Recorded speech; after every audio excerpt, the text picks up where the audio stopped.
Southern California, good afternoon, and welcome to another edition of the SoCal Supreme Sports Show. Today we have ourselves quite a show, as we have a lot to get into in the world of Southern California sports, such as the Chargers have lost yet again as they fell to the Packers and the Ravens. This week they have a winnable matchup, but it's against the Patriots, who have owned them in the past. Can they win it this week? And how about the Rams? They have taken down two divisional foes, the Seahawks and the Cardinals. This week, the Rams host the Browns. Can those Rams get into the playoffs? It's looking possible. They're making me believe a little. And how about LAFC taking down the Seattle Sounders and advancing to the Western Conference Finals? Their opponent, the Houston Dynamo. Can they take them down? Also, the Lakers are in the quarterfinals of the in-season tournament as they take on the Phoenix Suns. Can the Lakers win the inaugural in-season tournament? Also, USC women's hoops is still undefeated as, man, they are in the top 10. They are just kicking butt and taking names. Same with UCLA, as it's no surprise that they're still doing well. Also, California Baptist is still doing well. Also, we still have a lot going on in the world of Southern California sports, such as USC trying to get back on track. They're still doing great after their loss to UC Irvine. UCLA still doing great, even though they lost a tough one to Marquette. All that and more here on the SoCal Supreme Sports Show. This is Teran Rodriguez bringing you another edition of the SoCal Supreme Sports Show here on IE Sports Radio, your direct feed for all that is sports.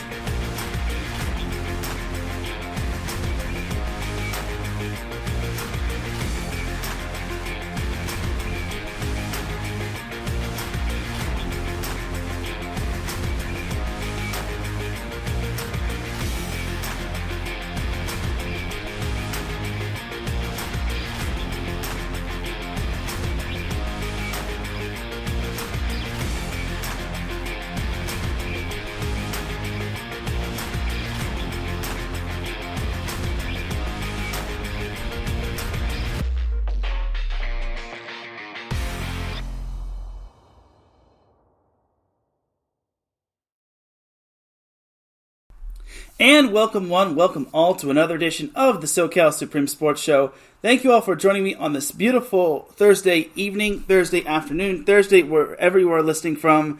Either way, you have made your way into episode 157 of the SoCal Supreme Sports Show. And without any further delay, let us begin. But first and foremost, the SoCal Supreme Sports Show would not be live without IE Sports Radio providing the platform to go live on Spreaker. Please do follow IE Sports Radio on formerly known as Twitter, X, TikTok, and on Instagram at IE Sports Radio. We also have a Facebook page for those that still use Facebook. All you just have to do is type in the word IE, then sports, then radio in the search bar, like us, and then boom, that's how you're able to follow us on Facebook. We also have a website that is daily updated, www.iesportsradio.com, for all your latest sports news, your IE Sports Radio blog, our Hall of Fame, our Fans of the Month, our pages dedicated to each podcast, such as this one, our community forum, and our merchandise shop, because it is getting close to winter time, and as some of you all saw, it rained, so you definitely got to cop yourself a hoodie. For the past 9 years, IE Sports Radio has been bringing you amazing content ranging from interviewing legendary athletes, coaches, and other authorized media personnel to building tailor-made shows dedicated to all major sports cities around the country. Thank you to everyone for all of your support and for making IE Sports Radio your direct feed for all that sports. A huge shout to our sponsor, Planet Jerky Premium Brisket Beef Jerky. Planet Jerky is the official jerky of the 2022 California League champion Lake Elsinore Storm, the single-A affiliate of the San Diego Padres. This all-brisket jerky has gluten-free options, contains no MSG, no sodium nitrate, it's low in sugar and high in protein. This is some of the best jerky you can get your hands on, and all you have to do is visit www.planetjerky.net and place your order. And you get free shipping on $50 on orders of $50 or more, and prices are slashed for a limited time only. Follow Planet Jerky on Instagram at Planet Jerky for all of your social media requirements. Once again, huge shout to our sponsor, Planet Jerky Premium Brisket Beef Jerky, the jerky that's on a whole other planet. And the way you can follow the SoCal Supreme Sports Show on social media is by following it on X at SoCal Show IESR.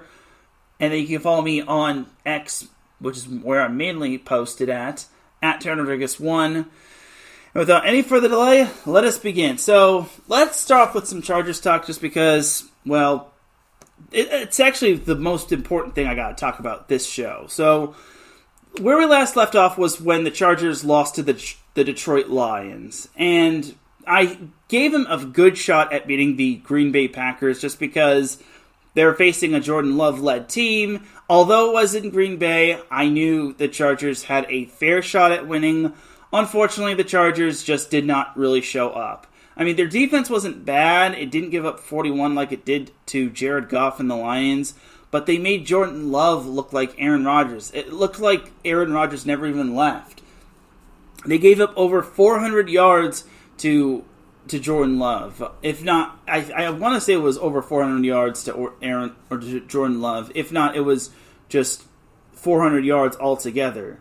But regardless, it was just such a bad day. And it's not even the worst part of it. The worst part was that most of Justin Herbert's receivers kept dropping the ball. And it's so sad. Keenan Allen kept dropping the ball.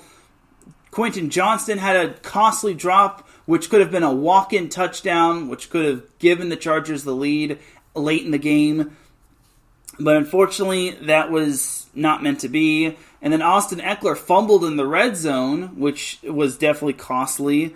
And to be honest, it's bad enough the defense has to make Jordan Love look really good. And it was actually almost 400 yards. So it was 397 yards of total offense, which that's just asinine if you ask me. You just can't do that. And then you make Jordan Love look really legit, giving him 322 passing yards and 2 touchdowns. Yes, he got sacked 3 times, but he did not get picked off once. So all in all, it was just not a good day, and the Chargers needed to win this game. And at this point, I just feel like the Chargers season is pretty much over. They needed to win this game. This was probably one of the more winnable games the Chargers have on their schedule. Like the Packers, this win now gives the Packers some hope, and this now reinforces the whole reiteration of why is Brandon Staley the head coach? Defensive guru? I don't think so. And it also makes me wonder, how much was Brandon Staley carried by Aaron Donald back when he was the defensive coordinator with the Rams? It just doesn't make any sense, dude. Like, you're a defensive guru, and yet you let Jordan Love, of all quarterbacks, look like freaking Aaron Rodgers or Bart Starr. I'm just so distraught and so disappointed in the Chargers and how they just absolutely laid a goose egg. I get it. It was on the road. It was in Lambeau Field. They're not used to playing in those conditions. But still no excuse. But this is a Packers team without Davante Adams, without Aaron Rodgers. I just don't understand why the Chargers play down to their competition. It really just makes me wonder how Brandon Staley has a job. And Justin Herbert he didn't have the greatest game, but he could have had such an amazing game had it not been for his receivers dropping the ball. And everyone could just pin the blame on Justin Herbert all they want, but it's his receivers that just can't catch the darn ball. I swear, it's really frustrating. And you know what's even more frustrating? Remember when I said Quentin Johnston had dropped the ball, which could have seen him walk in for a late touchdown, which could have put the Chargers up possibly 4. Now this makes me wonder, why did the Chargers draft Quentin Johnston when they could have drafted Jordan Addison out of USC/Pitt or Zay Flowers out of Boston College? I mean, those 2 receivers are doing wonders for their teams. Addison's doing wonders for the Vikings, even though they have Josh Dobbs as their quarterback, and Zay Flowers did wonders for the Ravens, which is perfect segue to go into the Ravens-Chargers game. Now, I actually had the distinct honor or dishonor of attending my first NFL game. And I actually got in a little late just because parking was a living nightmare. I'm just going to say this right now. If you're going to park at SoFi, make sure you leave 2 hours in advance.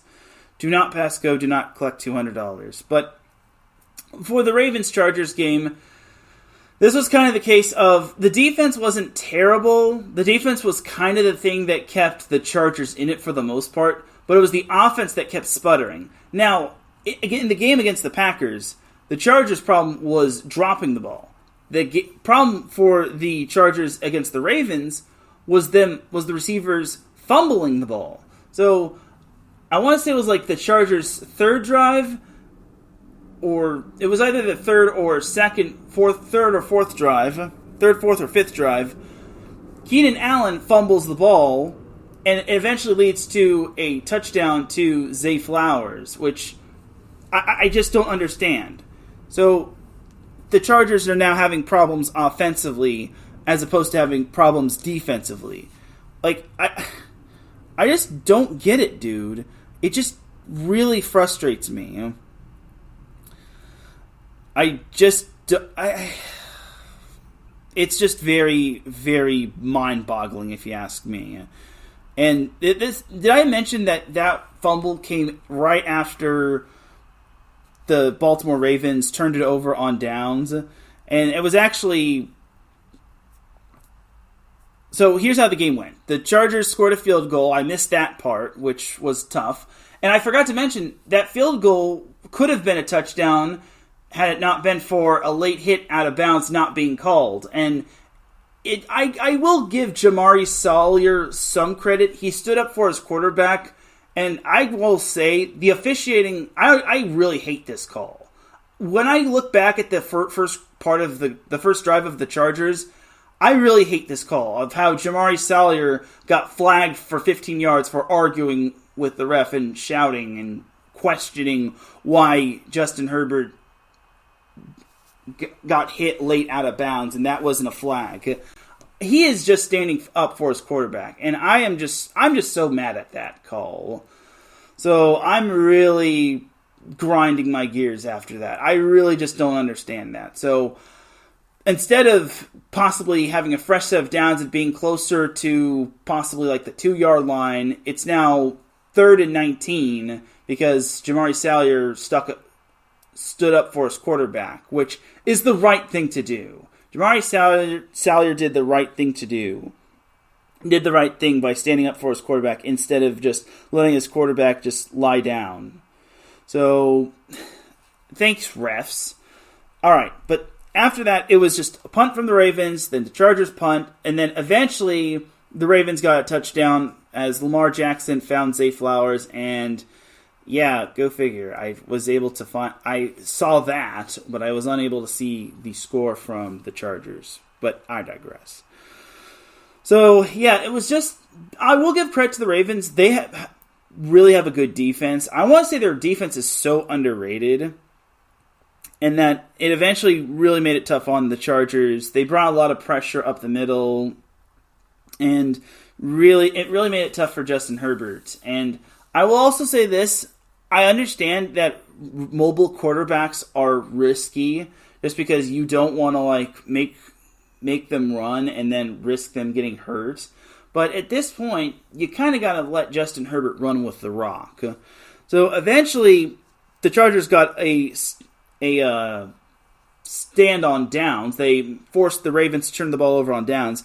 And then came the fumble where Keenan Allen just fumbled the ball after he caught it. Apparently it was punched out, and sadly, the Chargers, unfortunately, turned it over, which eventually led to a field goal. And fortunately for the Chargers, it was only a field goal. If it wasn't for Lamar Jackson, or I think it was Khalil Mack that sacked Lamar Jackson, but either way, if it wasn't for the defense actually standing up, I think there would have been a touch. It would have been a whole lot worse than this. And then again, the Chargers are trying to drive up the field, and then Herbert throws the ball to Eckler, and then Eckler gets the ball stripped from him, and that gets taken away from him. So it's back-to-back drives with fumbles, and then eventually the Ravens turn the ball over on downs, which I understand they try to go for it to try to keep the drive alive, but I mean, they want to get points, and they want to get Justin Tucker in a field goal range, so I see they want to risk it for the biscuit. And then to end the first half, Justin Herbert threw an interception. But that interception was just a Hail Mary. So I wouldn't say that one was an all on him. But so it was 10-3 at halftime, and then Justin Tucker kicks a field goal, and now it's 13-3. So back-to-back punts from both teams, and then it's a long drive, and the Chargers get the ball within their red zone, and it's looking like the Chargers are going to score, but then Justin Herbert gets sacked, and he loses the ball, and it's recovered by the Ravens. And at that point, I basically left. But then the Ravens punted, and then eventually the Chargers scored, and how fitting that the Chargers scored and I wasn't there. And fortunately for the Chargers, the Ravens missed a field goal, but unfortunately for the Chargers, they just could not capitalize as they turned the ball over on downs. And then unfortunately for the Chargers, they managed to allow a 37-yard touchdown from Zay Flowers. And the other touchdown was from Zay Flowers as he caught the ball from Lamar Jackson. So, yeah, Zay Flowers is starting to look like a much better pick for the Ravens than Quentin Johnston is a pick for the Chargers. So, I know it's year one, but I'm really starting to get a little concerned for Quentin Johnston in that pick. And that's how the Chargers lost 20-10. So the Ravens did everything in their power to try to keep the Chargers in the game. They did not blow out the Chargers. The Chargers kept getting in their own way. And by the way, that touchdown that the Chargers got was courtesy of Gerald Everett catching it from Justin Herbert. I think it was a 3-yard touchdown. And thank goodness they were able to get that touchdown. And I want to say the downs occurred at the Baltimore 46. I want to say that's too long for Cameron Dicker. Someone said, one of my friends who's a Chargers fan said, you don't trust Cameron Dicker, the kicker. It's like, well, I want to say that's like 63 yards. I don't know if Cameron Dicker has kicked a 60-plus yarder, but I would have basically gone for it and then get Dicker into closer field goal range. So, all in all, I understand going for it on fourth down, but still. So, I'm just so disappointed in the Chargers. Of course, my first game happened to be a loss for the Chargers. So, all in all, that's pretty much that for the Chargers. And I enjoyed going to the game, although I will say the food is so expensive, dude. But that's just how it is when it comes to, sporting events and their food. All right, but for the Chargers, their next game is against the New England Patriots. The Patriots are the worst team in the AFC record-wise, so the Chargers have no excuse to win this game. They have to win this game, otherwise the season is officially over. Because looking at the schedule, the Chargers actually have a good shot at making the playoffs. And Matt Money Smith, the radio play-by-play announcer for the Chargers, basically said it best on his post-game recap on Instagram. You have to trick yourself into thinking that the Chargers can actually get themselves back into playoff contention. Because you've got the Patriots, who are the worst team in the AFC. You win that one, then they have a little momentum. Then they go to Denver. Denver, while they're 6-5, they're not world beaters. So they beat a Browns team which was missing their star quarterback and star running back. You win that one. Chargers are 6-7. Then you go on the road, play on Thursday night against the Raiders, beat them. Suddenly the Chargers are 7-7. And then I know the Chargers' last 3 games are very tough against the Bills on Saturday, and then the Broncos in Denver, and then the Chiefs, which, depending on what happens with the Chiefs, if they've locked up the top seed, then maybe they'll sit their starters, unlike Brandon Staley. But I really think the Chargers can still make the playoffs, but it all has to be focused on winning out. Brandon Staley, I will admit, he said it best. They have to focus on New England. They have to actually play ball. And my concern for the Chargers is that they're going to the defense is going to make the Patriots offense look like the 2019 Patriots, or 2018 Patriots. 2018-19 Patriots. And they're going to make the Patriots defense look extremely elite.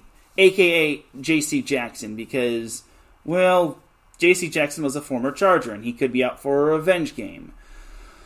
So I'm very concerned for what's to come for the Chargers against the Patriots. They are 5.5-point favorites, but I really, really want to see the Chargers win this one. The problem is that the Chargers have lost the last 7 meetings against New England, including the playoff meeting back in 2019, where the Chargers got utterly decimated. But remember, there's no Tom Brady. The offense looks like complete garbage truck juice, and heaven knows this could be Brandon Staley fighting for his job. So all in all, for the Chargers, they really have to come up big, because if they don't, the season's pretty much done. And they've already equaled their loss total from last year, minus the playoff loss to Jacksonville. So if the Chargers can't win this game, there's no hope going forward, because even though I said Denver aren't world beaters, they're still improved. They've won 5 in a row. Could possibly be 6 if they beat the Houston Texans. And then the Raiders, they're always tough the second go-around. The Bills could be fighting for their lives. Broncos in Denver against the Chargers is a formula for disaster for the Chargers. And then the Chiefs, like I said, if the Chiefs have not locked up the top seed and they still have a chance for the top seed, best believe they're going to be playing their starters.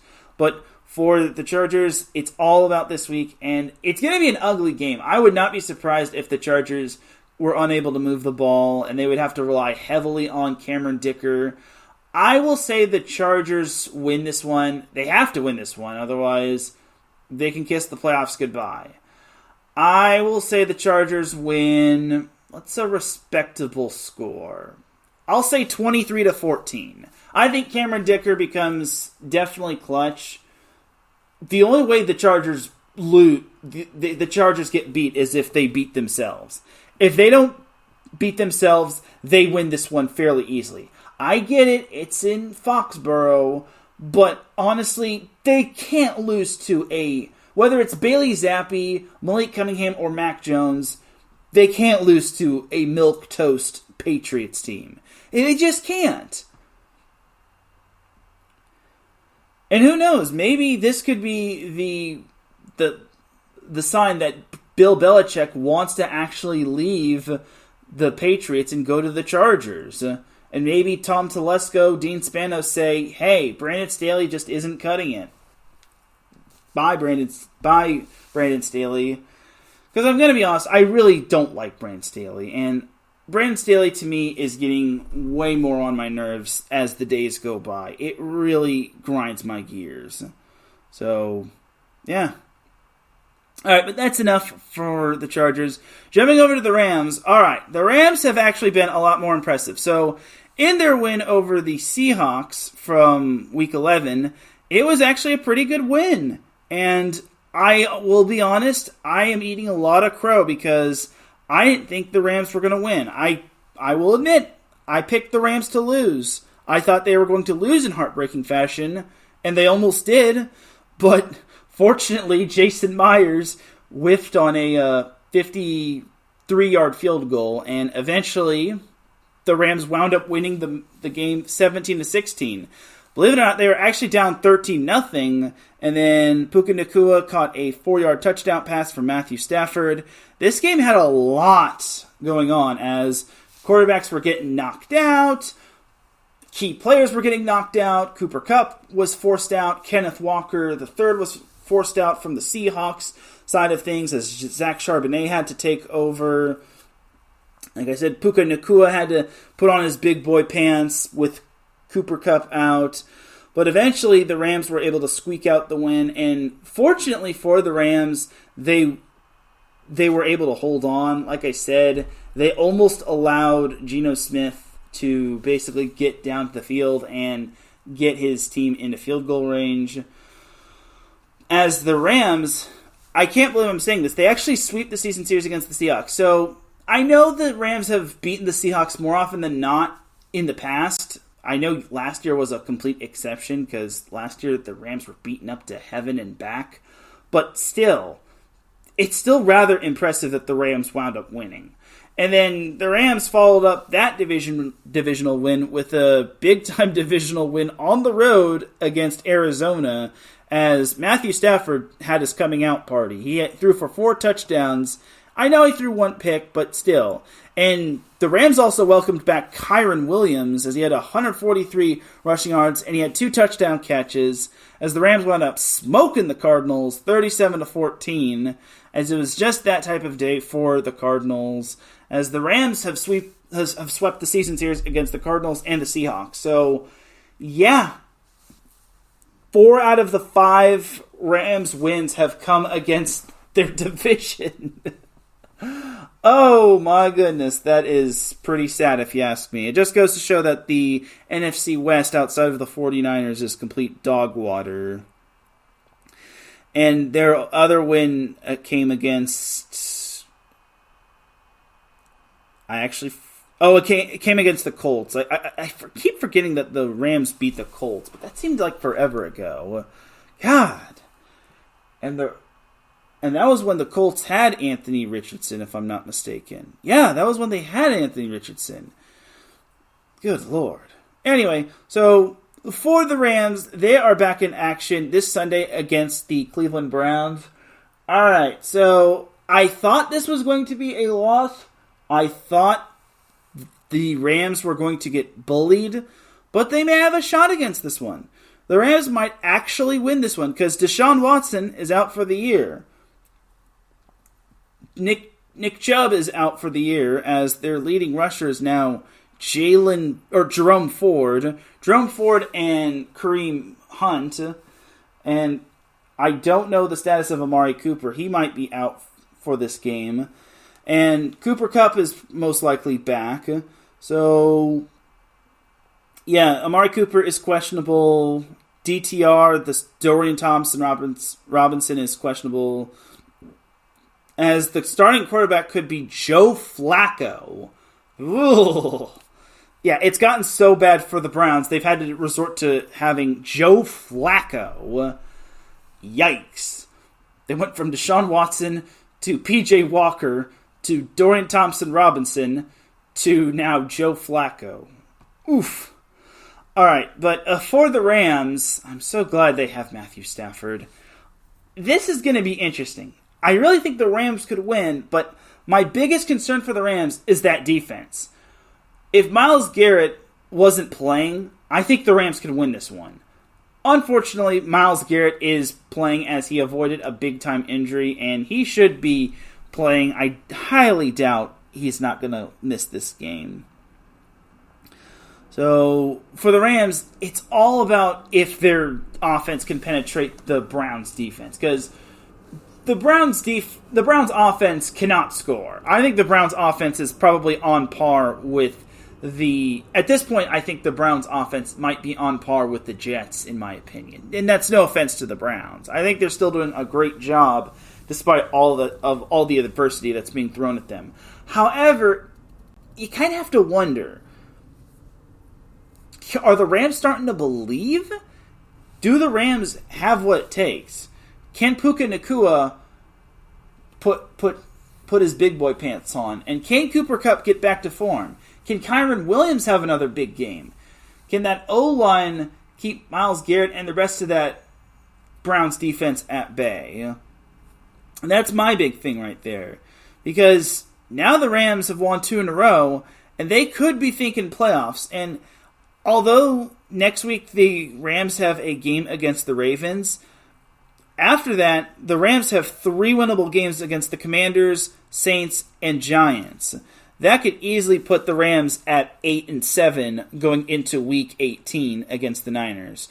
Albeit, the Niners are probably going to steamroll them, barring they don't rest their starters. But for the Rams, you kind of have to wonder. You win this game, you put yourself at 6-6, and then even if you lose to the Ravens, you've got 3 winnable games on hand. And if you beat the Ravens, then you possibly earn yourself a bonus. You can possibly be 10-6 by the time Week 18 rolls around. So, I know I am not trying to say the Rams are going to win the division, but playoffs are certainly not out of the question.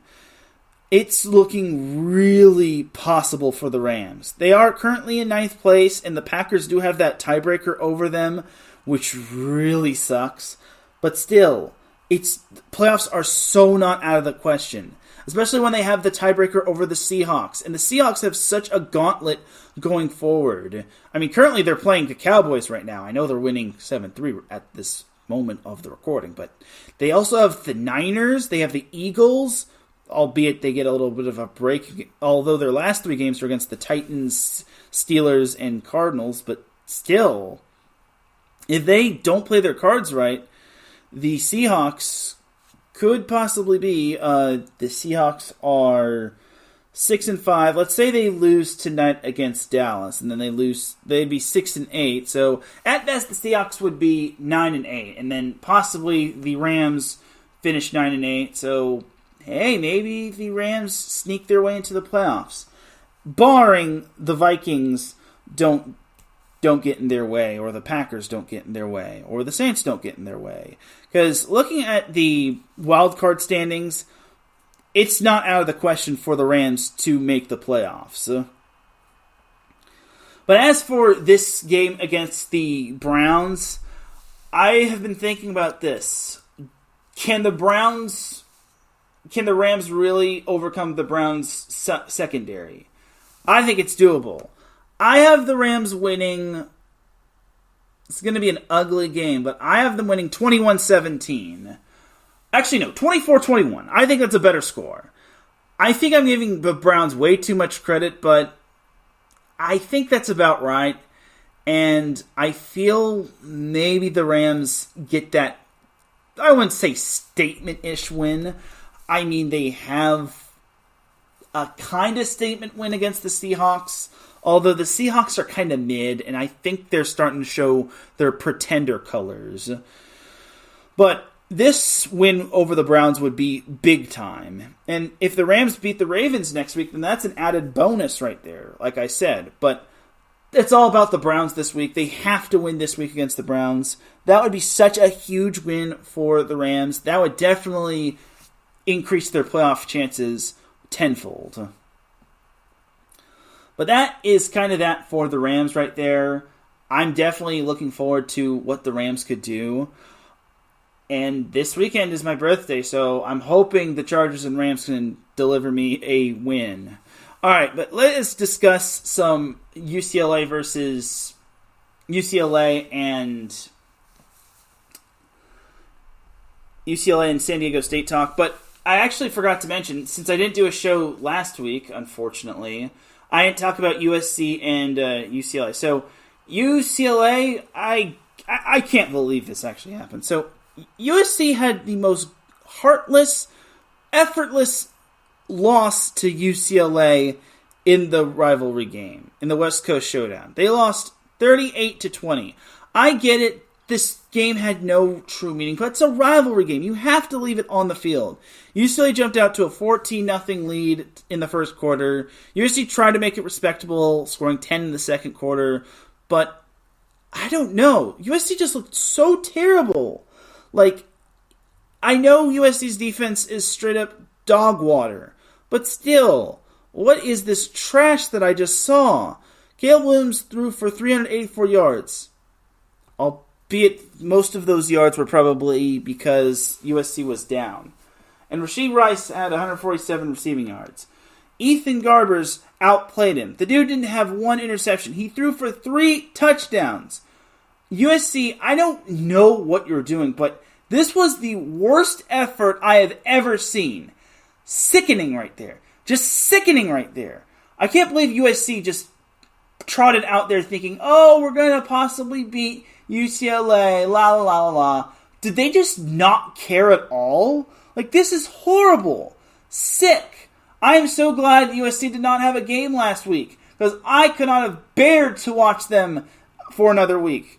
Because remember how USC won, what was it, their first 5 games of the season?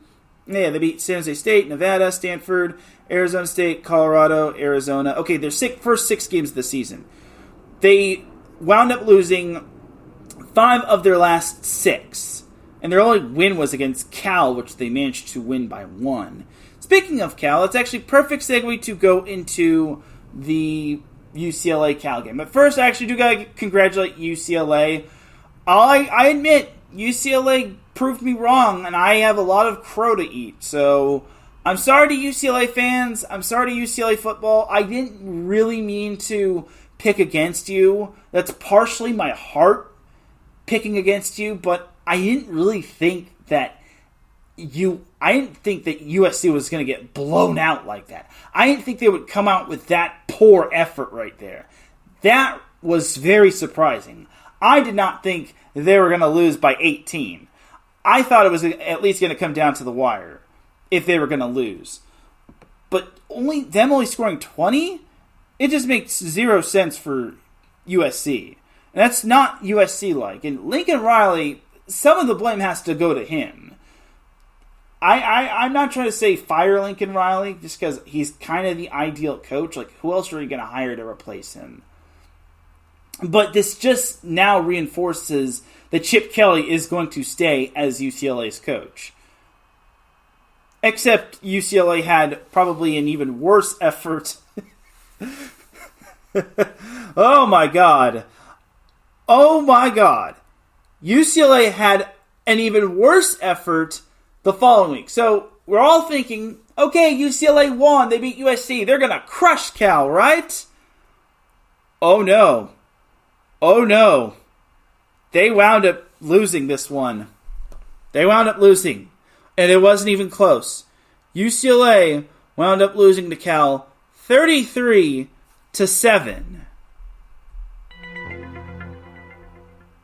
Yeah, UCLA lost 33-7 against Cal. Cal! And you want to know what's funny?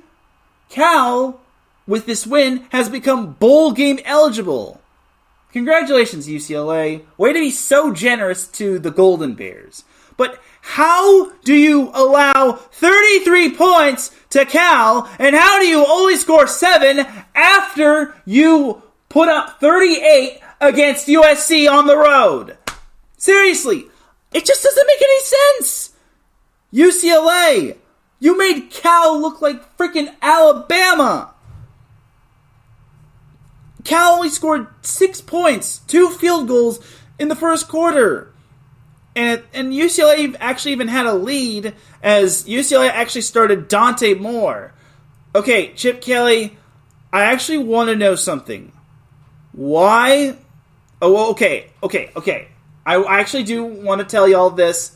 Ethan Garbers did get knocked out early in the game as UCLA had to eventually go to Dante Moore, and he's only a true freshman, whereas Ethan Garbers is a experienced junior. He has college football experience, but oh my God, Dante Moore. This is the game we call growing pains.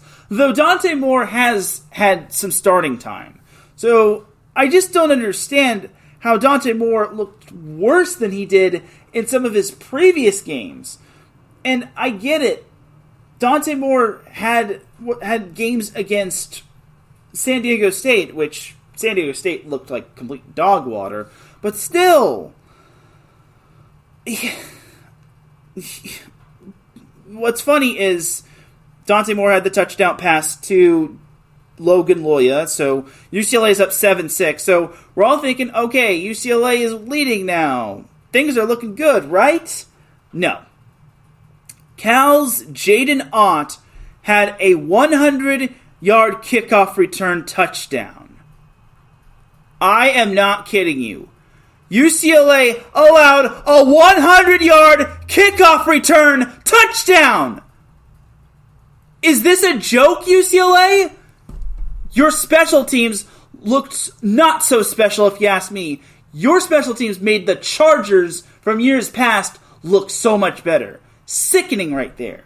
Absolutely disgusting. You allowed a 100-yard kickoff return touchdown. That's disgusting, dude. You can't just do that. And the rest of the game, UCLA didn't even bother to try to score. Probably because Dante Moore was pressured. The dude threw 2 picks. The run game couldn't get going. And Logan Loya was the only receiver that could actually catch the dang ball and the only receiver that was actually effective. It just was so painful to watch. And honestly, it's a good thing UCLA is bowl game eligible, but they're probably going to be in the we're not going to give a crap bowl or the Cleveland Browns toilet bowl, because we're certainly not going to give a you-know-what, because UCLA putting up 7 points against Cal was so unacceptable. Seriously, I don't get how UCLA puts up 7 against Cal at home. That's even worse than their loss against Arizona State. I'm just kidding. The Arizona State loss was way worse than that. Arizona State, they have no excuses to lose to that one. But UCLA shouldn't even be in a bowl game. After that performance against Cal and against Arizona State, UCLA shouldn't even have the right to be in a bowl game. They should turn that bowl game over to San Diego State. And that's a perfect segue to go into San Diego State. So, on Saturday, November 18th, San Diego State lost to San Jose State 24-13. Okay, that's not surprising just because San Jose State is pretty good. What is surprising is San Diego State actually beating Fresno State 33-18, and Fresno State was actually not favored by too much. I think they were like they were 5.5 point favorites. And this was actually Brady Hoke, I don't know his last name pronunciation, but it was the last game for Brady Hoke's career as he was going to retire. And color me surprised, I can't believe San Diego State actually put together a complete game. And it also was surprising that Jalen Maiden had to turn into Lamar Jackson, as he had a 70-yard rushing touchdown. First and foremost, are we trying to get Jalen Maiden killed? No.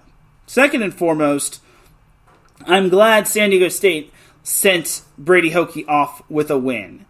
It's a good thing.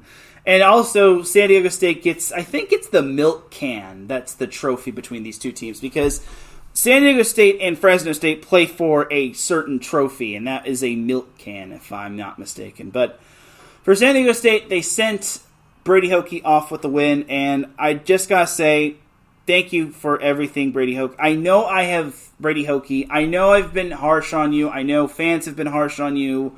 I know 4-8 is not the most glamorous season, but I gotta give a salute to you, because it certainly isn't easy to take over a Southern California program that's trying to compete with UCLA and USC in terms of like recruits. So, especially when you're taking over for Rocky Long. He is a legend right there. So, thank you, Brady Hoke, for all that you did for San Diego State football, and congratulations on retirement. Salute to you, good sir. And then it was also announced, I want to say yesterday or 2 days ago, that San Diego State actually hired their new head coach, and I think yesterday was official, that San Diego State hired their new head coach. And their new head coach is, can we get a drum roll please?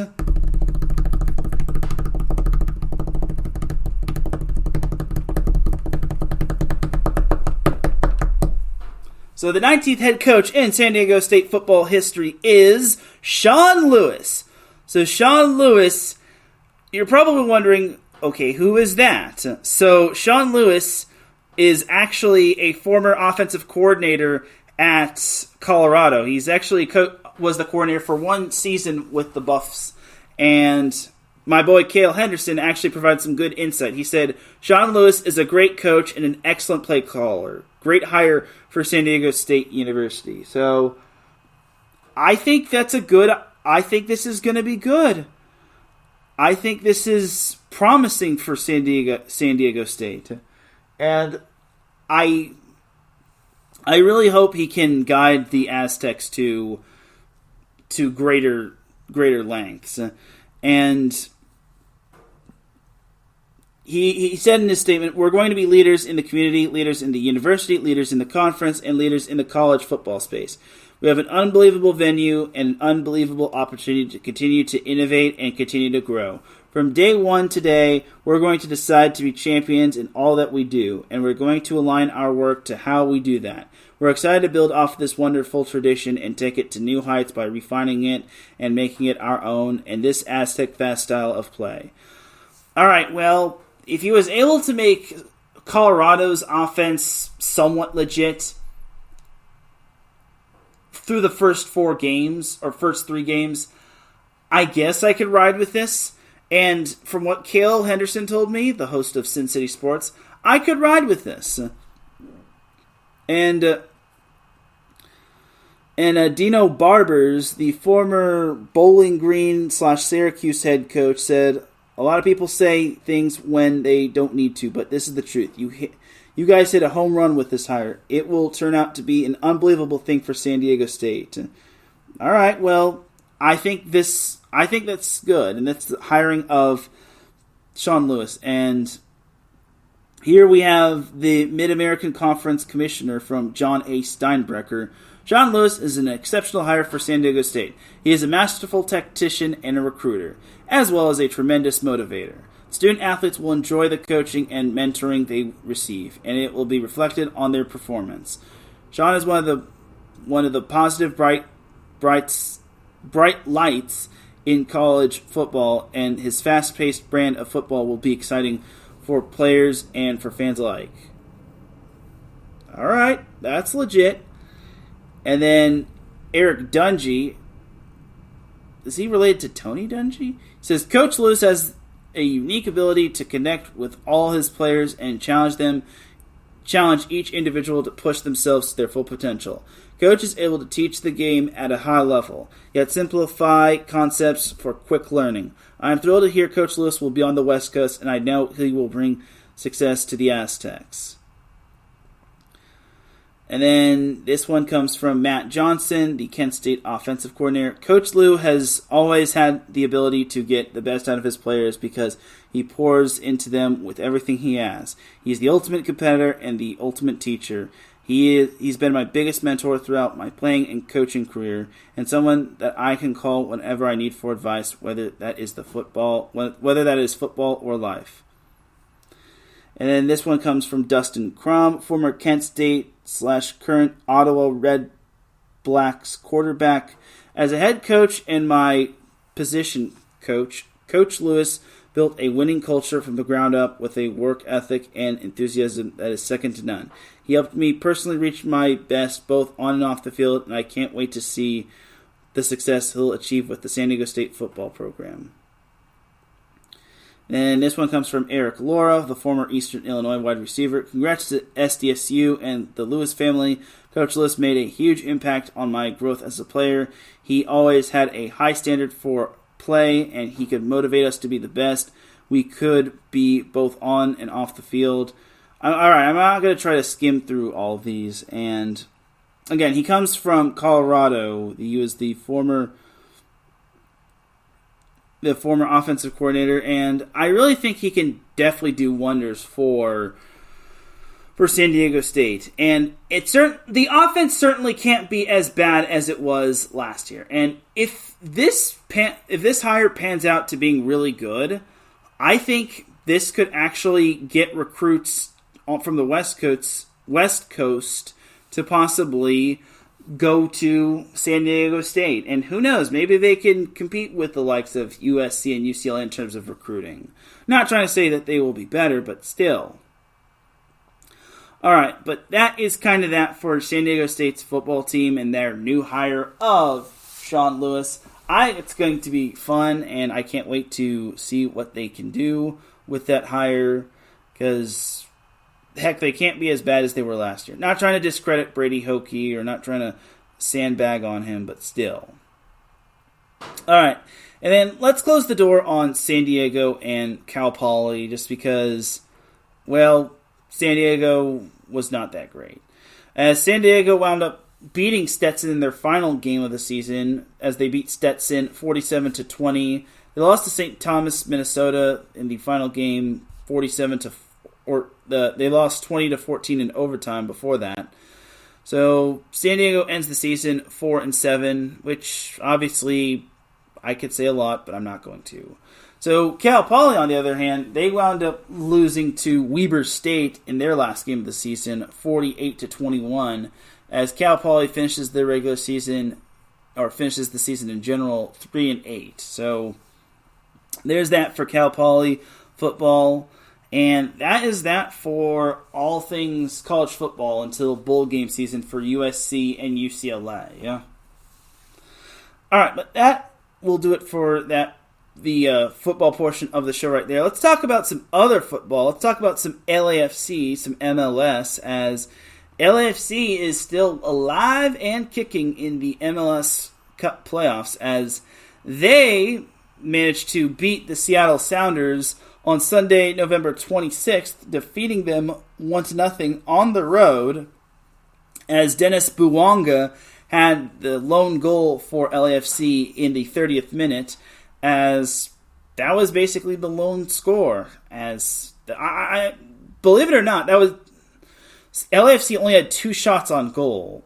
2 shots on goal, 7 shot attempts altogether, while Seattle had 8 shots on goal and 16 shot attempts. While LAFC had 7 saves. So nice job to LAFC on basically on winning a grueling game right there. So there you have it, ladies and gentlemen. That's how LAFC advanced to the Western Conference semifinals, where they will play the Houston Dynamo, who managed to beat Sporting KC 1-0 in the other Western Conference semifinal. And they also beat Real Salt Lake in their first round series 2-1, which is pretty cool. So looking at the standings, Houston actually did not finish too far behind from LAFC. They actually finished 4th. So that's pretty cool right there, as Houston and LAFC are facing one another. So the winner will get to face either Columbus or Cincinnati. So, that Cincinnati-Columbus matchup is going to be a barn burner, as I can imagine that's definitely going to be a rivalry matchup right there. That is going to be a major rivalry for Cincinnati and Columbus. And then for LAFC and Houston, I would not be surprised if that one was a dogfight right there, because if I recall correctly, the last time LAFC and Houston played, I want to say Houston wound up winning that one. Looking back at LAFC's... Yeah, Houston wound up smoking LAFC both times back in June. They wound up winning the first match in Houston 4-0, and they wound up winning the second match in Los Angeles 1-0. So LAFC is going to have their work cut out for them for the most part, but if they can take down Houston, this is going to be at the BMO Stadium. And yes, it's actually BMO, not BMO Stadium. So it's BMO, like BMO Banks. If they win at BMO Stadium, then LAFC will get the honor of facing either the Columbus Crew or Cincinnati in the final. And I think it's going to be very fun, and it's FC Cincinnati, so my bad. But we can't look at the final without LAFC getting past Houston. So LAFC's chance at repeating is still intact. As Davidson Crooks pops in the chat room, he says, "What's good? Hey, how are you doing, buddy?" He's talking some Southern California sports.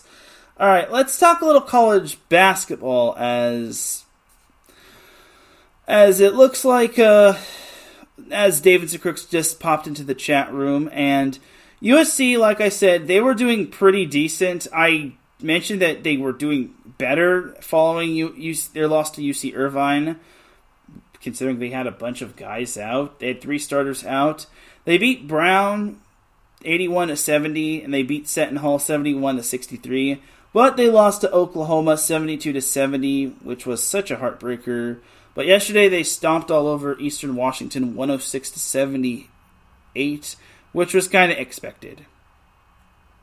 And then as for UCLA, in their All-State Maui Invitational, they managed to go 1-2, unfortunately, as they wound up losing to Marquette in a heartbreaker 71-69.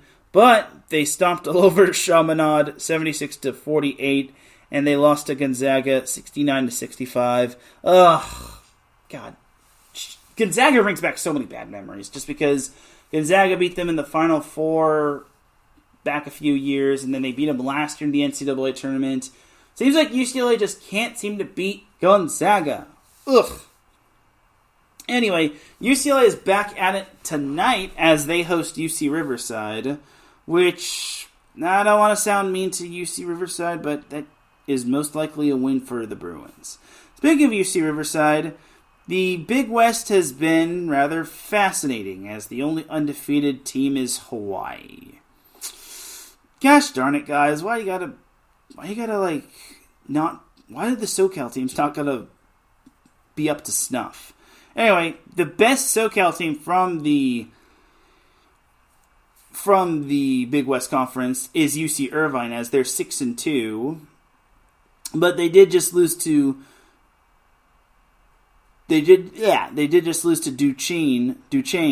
66-62, which is unfortunate, and they haven't really. That's pretty much it, as their next matchup isn't until December when they play Utah State. They also play San Diego State at San Diego State, which should be fun. But I would not be surprised if they had a little bit of a tough time right there. And where they said there, and UC Irvine's other loss came at the hands of San Jose State. So, ugh.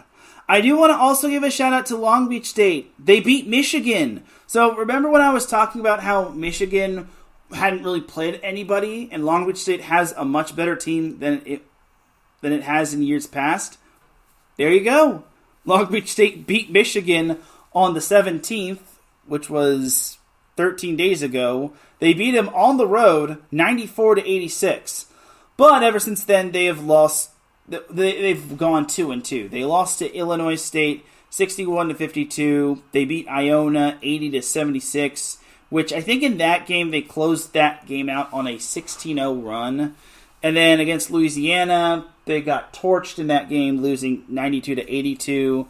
And then they beat Montana State 75-69. So it's been some ups and downs for Long Beach State as they are back at it this Saturday as they host Sacramento State.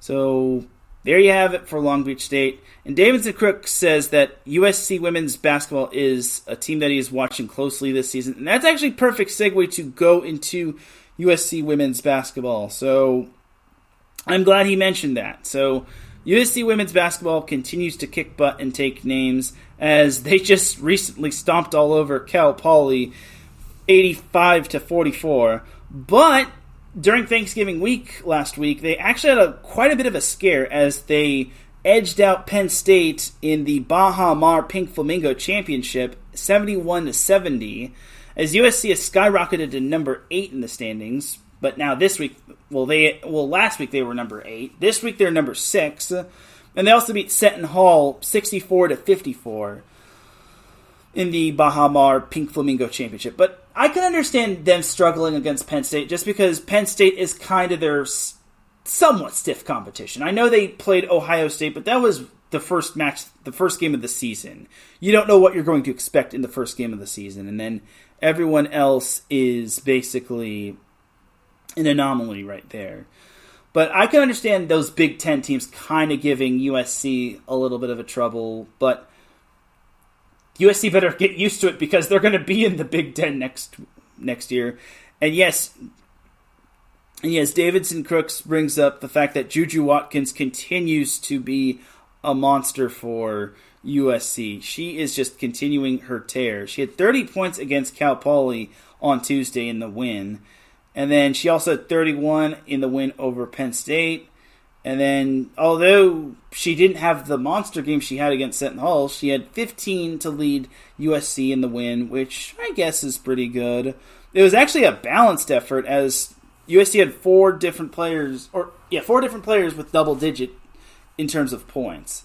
So that was kind of a more so have different players carry the way instead of having Juju Watkins pull the entire load. So USC is a whopping 6-0 to start the season, which is nice.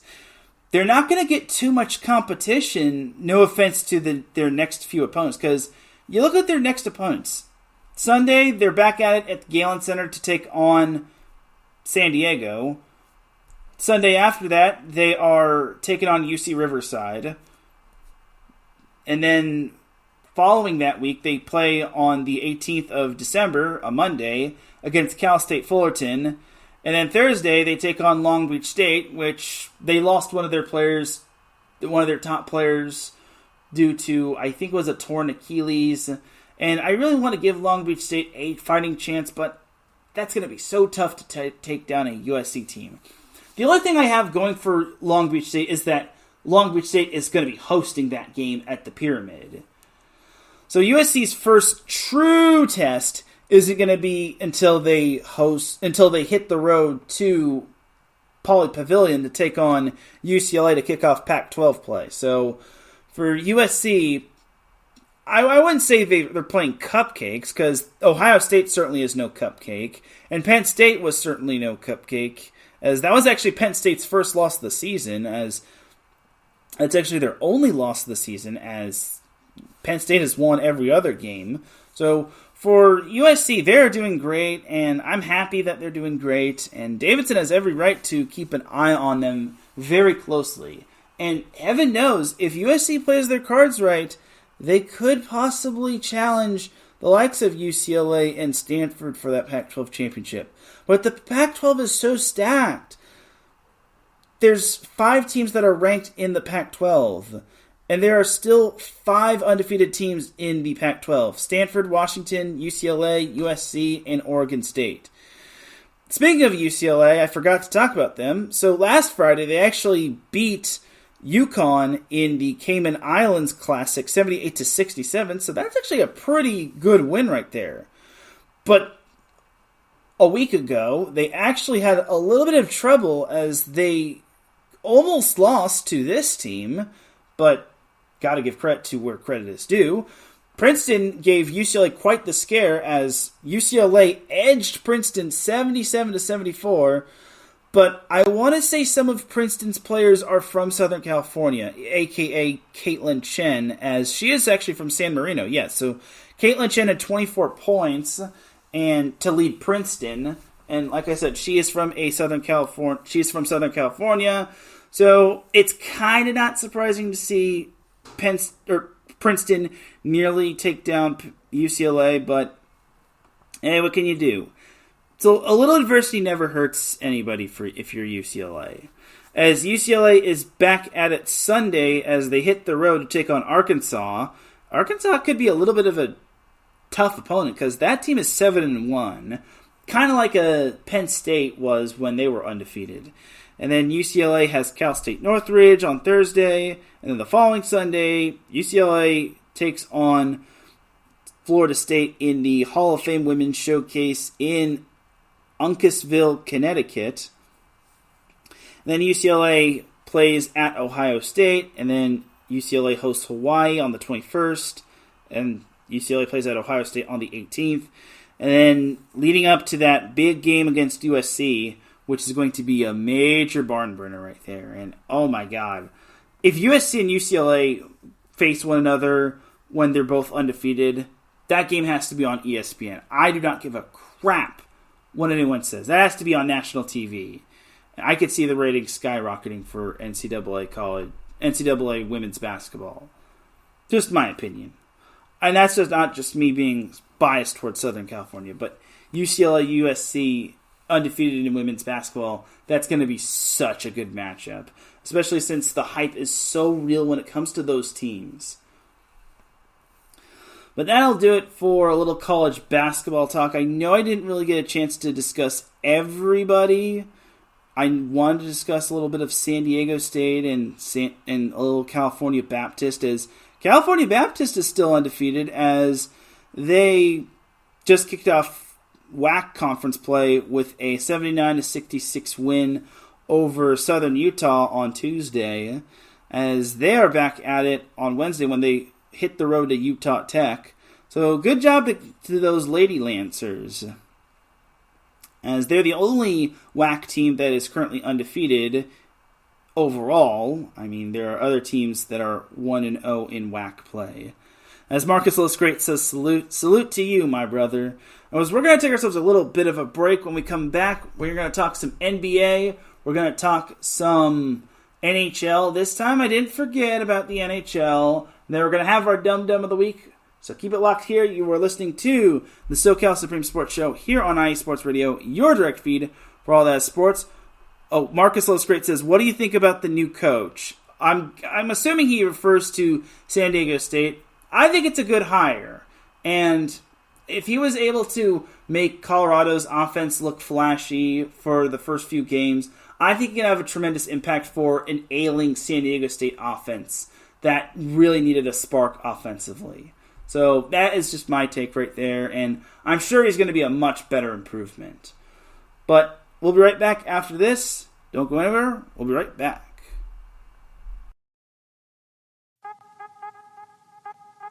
What's up, sports fans? You're listening to IE Sports Radio, your direct feed for all that is sports. I'm your favorite West Coast Wisconsinite, Bernie Bango, and if you're a cheesehead, come listen to my show, Big Cheese Sports, where we road trip around America's Dairyland, previewing, reviewing, predicting, debating, and digging into all that is Wisconsin sports at the college and pro levels. Join me on IE Sports Radio, Sundays at 1 p.m. Central Standard. Bernie out.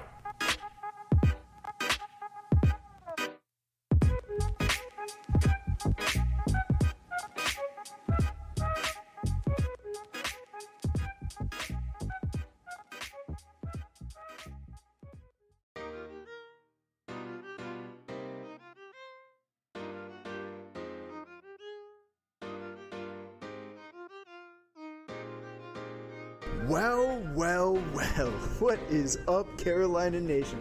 This is John Felipe of the Carolina Cast, of course, the podcast of, by, and for the Carolinas, right here on IE Sports, your direct feed for all that is sports.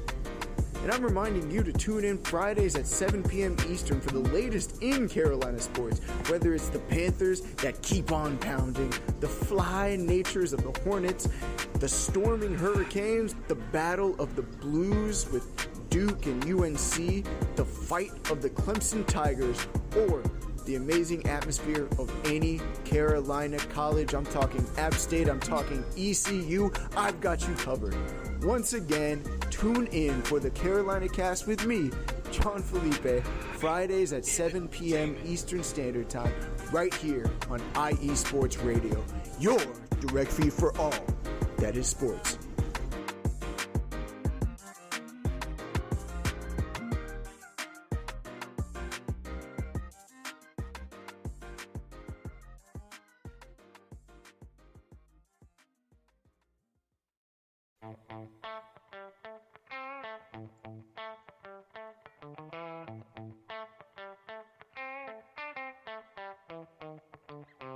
All right. Welcome to AZ Sports Daily. I'm your host, Kieran Daly, bringing the heat to Arizona sports. There's no discrimination here. We're going to talk about every sports team, professional and college. The show is all about you, the listener. I'm here to entertain you. Are you not entertained? Is this not why you are here? It's going to be fun, high energy. You may not agree with what I say. That's okay. Let me hear you. Let's talk about it. Join me every Wednesday, 8 p.m. Pacific Standard Time, right here on AZ Sports Daily. That's AZ Sports, D-A-L-E-Y, and at IE Sports Radio, your direct feed for all that is sports. What up, Boston sports fans? This is Mikey Two Guns here, your host of Our Bleepin' City, airing every Wednesday night from 7 to 8 p.m. right here on IE Sports Radio, your direct feed for all that is sports. Please join me. We'll talk everything Boston sports, all the local teams, college teams. I'm even down to talk MMA, boxing, whatever you guys want. So join me every Wednesday night, 7 to 8 p.m. Chime in with your questions on the chat, tweet the show. We'll even have call-ins. I can't wait to hear from you guys. This is going to be a lot of fun. So once again, it's Our Bleepin' City. I am your host, Mikey Two Guns, every Wednesday night from 7 to 8 p.m. right here on IE Sports Radio, your direct feed for all that is sports. See you soon, people.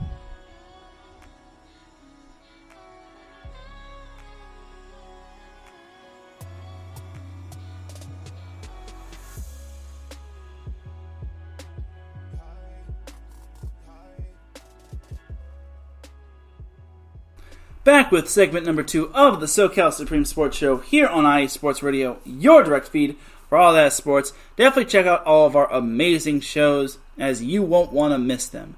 But it's time to bring you the second half of the SoCal Supreme Sports Show, as it's time to talk some NBA, as the Lakers are in the quarterfinals of the in-season tournament. I almost said play-in tournament, but that's for playoffs. All right. So, currently right now, however, they are losing to the Oklahoma City Thunder 72-60. Oh, great. But what matters most is that the Lakers managed to win their group play. They managed to stomp out the Jazz 131-99. They beat the Trailblazers 107-95, and they clobbered the Grizzlies 134-107. Oh, and they also beat the Suns 122-119 because they're the Suns. All right. But for the Lakers, they will be taking on the Suns in the quarterfinals of the in-season tournament on Tuesday. And the Lakers have already gotten the better of the Suns, twice already? So here's hoping the third time is the charm. As for the Lakers' most recent games, yesterday they beat the Detroit Pistons 133-107, which is good. What wasn't good was the fact that they laid a goose egg on Monday as they got beaten badly against the 76ers in Philadelphia, 138-94, and I want to say that the 44-point loss was actually the biggest in LeBron James' career. And the Lakers lost on Saturday to the Cleveland Cavaliers, they beat the Cleveland Cavaliers 121-115. They lost to the Dallas Mavericks 104-101 Wednesday, the 22nd of November. They also beat the Rockets 105-104 on Sunday, November 19th. Courtesy of a LeBron James made free throw late in the game. So the Lakers are sitting at 11-8, which is nice. Again, playoffs aren't really supposed to be thought of up until like April or something. So no biggie. And as for the Clippers, they didn't really do all that great in group play, in season tournament group play, as they lost to the Pelicans last Friday, 116-106. They beat the Rockets 106-100. Yeah, the Clippers have finally beaten teams with James Harden. And they also lost to the Mavericks 144-126, which I think Luka Doncic just went off on that game. He had 44 points, which my man Drewski informed me of that, if I remember correctly. And then they also lost to the Denver Nuggets 111-108, which was the game my mom and I watched, which I regret channel surfing. But as for the Clippers' most recent games, they beat the Kings yesterday 131-117. On Monday, they lost to a depleted Denver Nuggets team 113-104, which I don't understand. No Nikola Jokic, and they still wound up losing. The Nuggets were led by Reggie Jackson at 35 points. Yeah, way to make all of the Nuggets backup players or complimentary players look a lot better than your players. Darn Clippers. But at least they beat the Mavericks on Saturday 107-88. They also beat the Spurs back-to-back times last week, 109-102 and 124-99. But they also lost to the Grizzlies again, 105-101, which I don't think... Oh, yeah, I talked about that loss. That was the unacceptable loss. So, all in all for the Clippers, they are sitting at 8-9. Yeah, 8-9, as their next game is tonight against the Golden State Warriors, which... they should win that one. I mean, the Warriors have been up and down, but I wouldn't say they're world beaters. But I also wouldn't say the Clippers are world beaters, especially since they are very inconsistent. So So we'll see what happens, but for right now, the Lakers are doing okay. I mean, if they win this in-season tournament, okay, that's something I gotta discuss. If the Lakers win the in-season tournament, guess what that means? Nothing. I swear by all that is holy, if a team wins an in-season tournament and they hang a banner, I want y'all to know. I want y'all's opinion.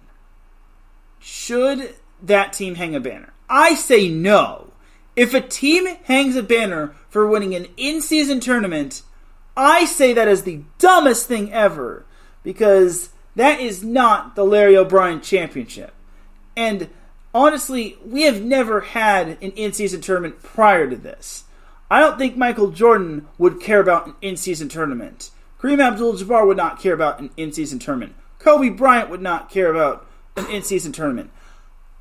Nobody really cares about an in-season tournament. It's just to build competitiveness early on.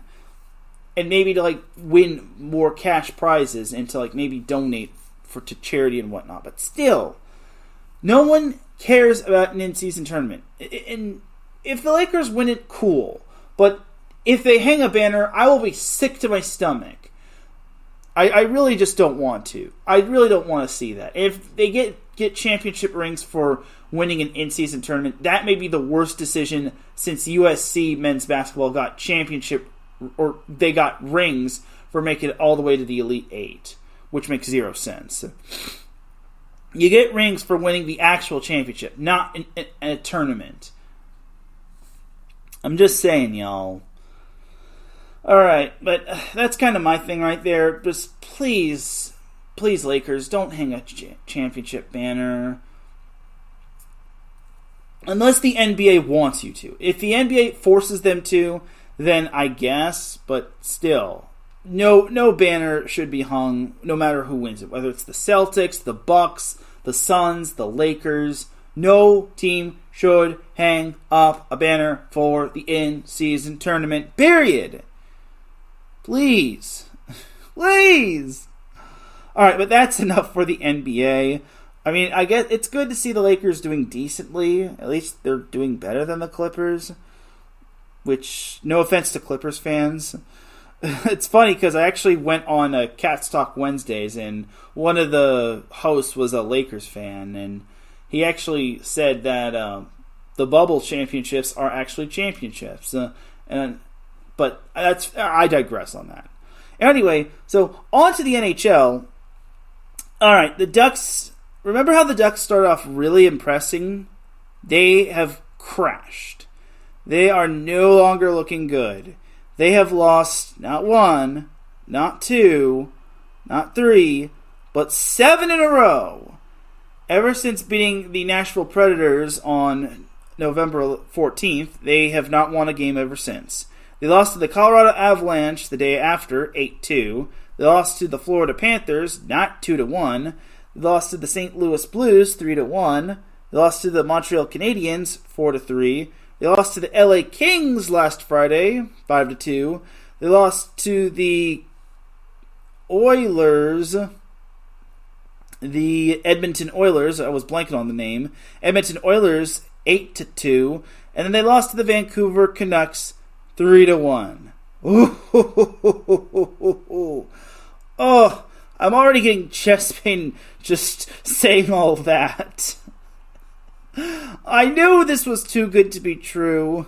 Anyway, so the Ducks are back in action as they host the Washington Capitals, which, am I looking forward to that game? No, I'm not looking forward to that game because the Capitals have a better record.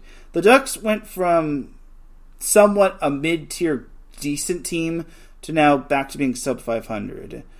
And then Saturday, the Ducks are hosting the Colorado Avalanche, and then Tuesday they head to Colorado to take on the Avalanche.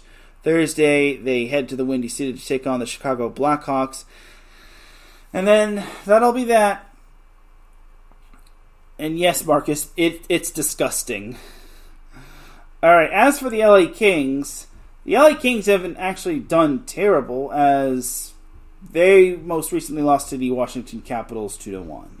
But last Saturday, they managed to beat the Montreal Canadiens 4-0. And they, like I said, they beat the Anaheim Ducks 5-2, which is awesome. And then they also beat the Arizona Coyotes 4-1. And they beat the St. Louis Blues 5-0.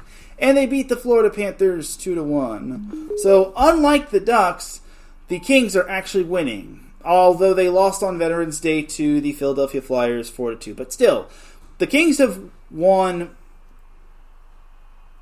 5 of their last 6, if my math serves me correct. And yes, my math serves me correct.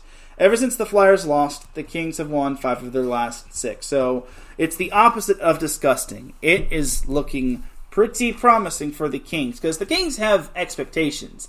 The Ducks have nowhere to go but up, because, man, they're looking all disgusting, as Marcus put. Anyway, so the Kings are back in action on Sunday as they host the Colorado Avalanche. Tuesday, they hit the road to Columbus to take on the Blue Jackets. Then Thursday, they hit the road to Montreal to take on the Canadiens. And then Saturday, they hit the road to the Big Apple to take on the Islanders of New York. And Sunday, they take on the other New York team, the Rangers in New York. All right, but that is that for all of the NHL portion of the show right there. And I want to say that is that right there, except there's actually the NCAA Men's Water Polo Championship that's happening this weekend at USC. UCLA and USC are representing Southern California, and I want to say UC Irvine is as well, just because UC Irvine is also Southern California, and we can't forget about them. So I also got to mention that it's definitely going to be UCLA and USC as the favorites, just because USC just won the MPSF championship while UCLA suffered their first loss of the season. Yes, first loss of the season to USC. I can't believe it either. I was surprised that USC was able to beat UCLA, because UCLA was beating the pants off of Speedo off of everybody, as again, they only lost one game, and that was to USC in the MPSF championship. Or actually, it was the semifinals. But regardless, USC is the MPSF tournament champion, and they're going to be looking really interesting going into this NCAA tournament. And the championship is going to be televised on ESPNU on December 3rd, which is this Sunday. All right, but that is going to do it for that little news nugget right there. But before we head on out, we got to get on into the Dum Dum of the Week. So the Dum Dum of the Week is awarded to an organization or a person that does or says something dumb, and no one is safe from this award. Anybody can get this award, and there are a lot of possible nominees. So I have to give Dum Dum of the Week to. Oh man, I actually have to give credit to my man Seth Eves for retweeting this or quote tweeting this. So, all right. So Sports Illustrated just announced their Sports Person of the Year, and their Sports Person of the Year for 2023 is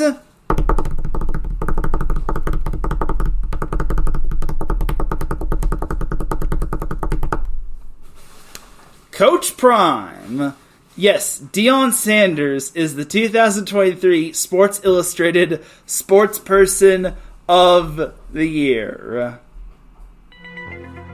All right. Okay, I gotta understand something. Why is he Sports Person of the Year? Why is he Sports Person of the Year? Didn't his team go 4-8? Didn't his team go 3-0 only to lose 8 of their last 9? Didn't his team lose to Stanford as well? Didn't his team nearly lose to Arizona State? Why? Why does this guy get Sports Person of the Year? There are much other nominees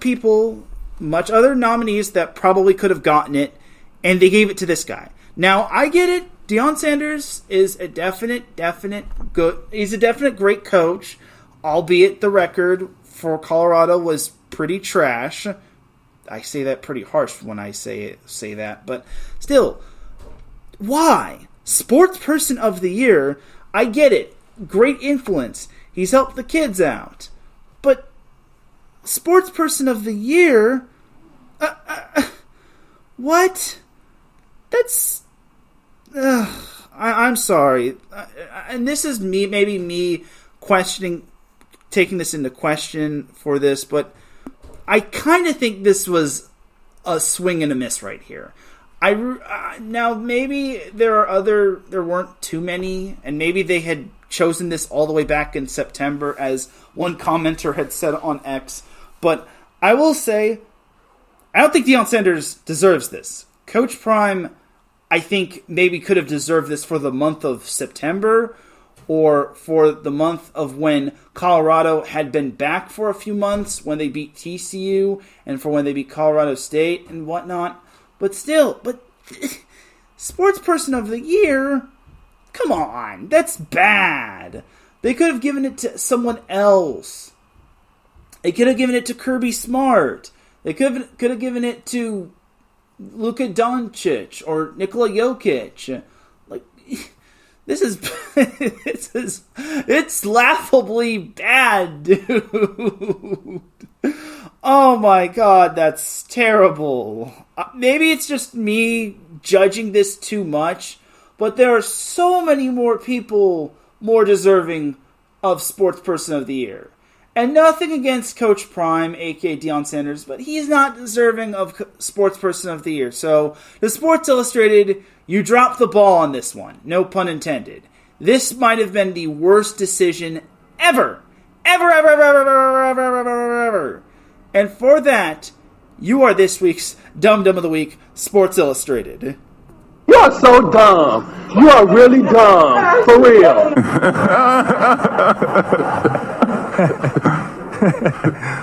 I'm sorry, but maybe if someone could prove me wrong and say, hey, this is the reason why Deion Sanders should be Sports Person of the Year. X, Y, Z, A, B, C, Q, I, dot, cross, blah, blah, blah, blah, blah. Then I will eat my crow and I will take it back and then I will give myself Dum Dum of the Week. But for now, Sports Illustrated is Dum Dum of the Week for that decision of giving Deion Sanders Sports Person of the Year. All right, but that's just the first Dum Dum of the Week. The second Dum Dum of the Week goes out to, oh man, I have an axe to grind with Brandon Staley. All right, so first and foremost, I like the guy. I think he's a solid fellow, but I think the dude is starting to let the pressure get to him. And it kind of got to him in the loss to the Green Bay Packers, as there was a reporter that asked him if he was still going to continue to call the plays defensively. As we all know, Brandon Staley is this defensive guru who came from the Los Angeles Rams. So Brandon Staley snaps at the reporter. He says, I'm fully confident in my defensive play calling, blah, blah, blah, blah, blah. I'm paraphrasing, by the way. And then Brandon Staley gets heated, and he says, you could stop asking that question, all right? You could stop asking that question. I'm going to be calling the plays defensively going forward. So you won't have to ask that question, all right? So, first and foremost, Brandon Staley, this was actually brought up on The Challenge on NBC, and one of the hosts that actually teaches at USC, that teaches journalism at USC, says you don't have the right to tell someone to not ask that question. You have the right to decline to answer that question. You have the right to say no comment on that, but you cannot tell a reporter to not ask that question. That is taking away freedom of the press, Mr. Staley. But it gets worse for Brandon Staley. So I actually saw the whole press conference for Brandon Staley, and apparently someone asked Brandon Staley, what do you think the fan base is thinking of when it comes to the whole loss and the expectations and whatnot? And Brandon Staley reacts in a heated way, I'm not here to talk to the fan base. And he gets really heated. If you want to go find out the whole interview when it comes to the Brandon Staley just blowing up when it comes to that question, go to the Chargers YouTube page and then go to the Brandon Staley post-game interview. And I think it's like the last question that he was asked, and he basically says, I'm not here to talk to the fan base. and he was just miffed. He was mad, I tell you. That dude was ready to strangle somebody. So, all in all for Brandon Staley, look, I get it. I really think that... Look, I think Brandon Staley is having the pressure get to him. And this is a dude that it's walking on thin ice. So, I really don't want to give him Dum Dum of the Week, but I really think that blow up was what really hurt him. So, but I still will say, you can't tell a reporter to not ask that question, to stop asking that question. Because the reporter, you have the right to decline a comment, but you just can't say you stop asking that question. Just say no comment, or just say yes or no. And reporters shouldn't even be asking yes or no questions. They should be saying that should be a simple yes or no question. Or you should just say yes. I'm still going to call the plays defensively. You don't need to go into full blow up mode, because that's when you know Brandon Staley is starting to lose his composure. And again, I know the dude is trying his hardest, but I think the dude is basically skating on thin ice. And like I said, this Sunday, he's coaching for his job, because I am willing to bet if the Chargers lose to the Patriots, he's done for. But for Brandon Staley saying to stop asking that question and taking away the freedom of the press, you're this week's Dum Dum of the Week. Sorry, Brandon Staley, but this isn't the first time you've been Dum Dum of the Week. You are so dumb. You are really dumb. For real.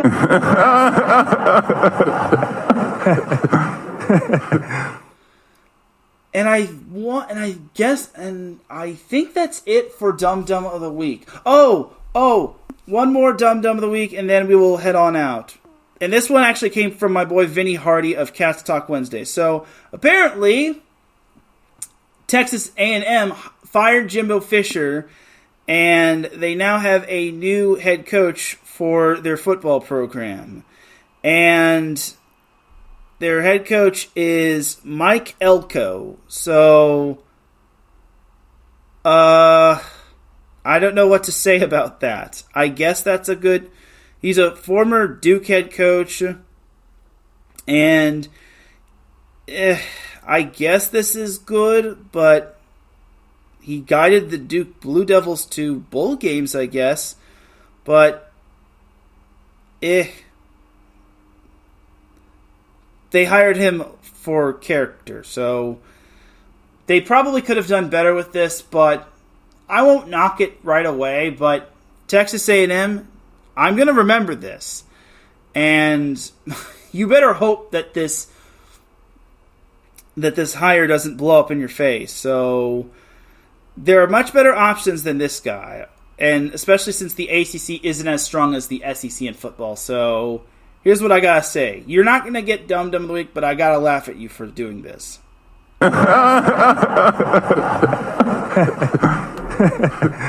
All right, but on that note, that's going to do it for this week's episode of the SoCal Supreme Sports Show. It is high time for me to get on out of here, because I guess I'm not going to be getting my hair cut. And I need to get some grub. You dig? Thank you, everyone, for tuning in to the SoCal Supreme Sports Show. I really do appreciate everybody tuning in. If you listen live, I appreciate you. If you listen on the playback, I appreciate you. If you listen at work, I appreciate you. If you listen at any time, any place, anywhere, I appreciate you. Shout out to Marcus Losgrid and Davidson Crooks for tuning in. I really do appreciate you two tuning in. Salute to you two, my brothers. I should be back for the SoCal Supreme Sports Show next week. I should have a better consistent schedule now that I'm done covering high school football for the season. So we shall see what happens. But until next week, thank you all for tuning in. I will see you all on Monday for Set Point. Have yourself a great rest of the weekend. Enjoy all the SoCal sports that's happening. And once again, I'll see you Monday for Set Point at its normal time. Have a great weekend, everybody. And remember, SoCal is for SoCal. Peace!